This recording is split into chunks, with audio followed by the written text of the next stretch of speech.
Suasana pembukaan rangkaian Hari Kesatuan Gerak PKK di Kota Makassar berlangsung semarak pada Kamis 9 Juli. Ribuan kader PKK dari berbagai provinsi memadati lokasi kegiatan di Hotel Claro Makassar, Jalan AP Petarani. Peserta terlihat mengenakan seragam PKK berwarna hijau, identitas dengan PKK. Agenda dihadiri Ketua Harian Dekranas Tri Suswati Karnavian, Wakil Ketua Harian 2 Dekranas Sri Suparni Bahlil. Hadir juga Ketua Dekranas se-Indonesia maupun Dekranas Kabupaten Kota se-Indonesia. Kehadiran para istri gubernur dari seluruh Indonesia turut menjadi perhatian peserta. Salah satu yang paling mencuri perhatian adalah istri Gubernur Kalimantan Timur, Sarifah Suraida. Ia sekaligus Ketua Dekranasda Provinsi Kalimantan Timur. Sarifah menjadi primadona di tengah keramaian acara.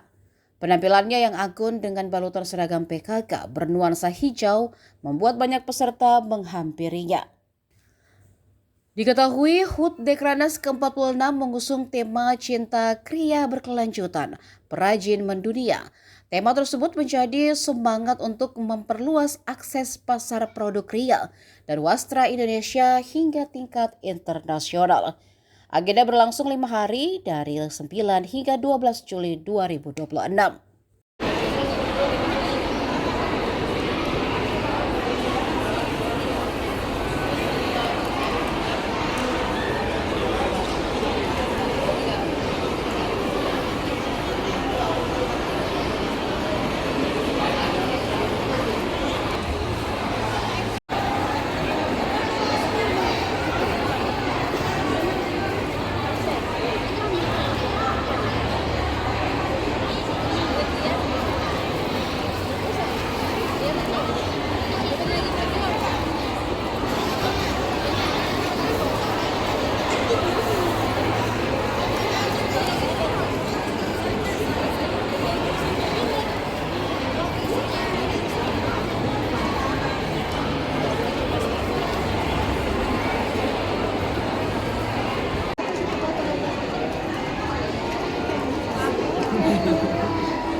Baju yang jahit kemarin, barangnya yang hilang.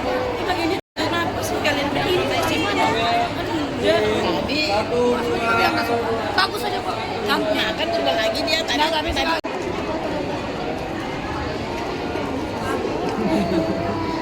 Download Tribun X sekarang, menghadirkan lokal menjadi Indonesia.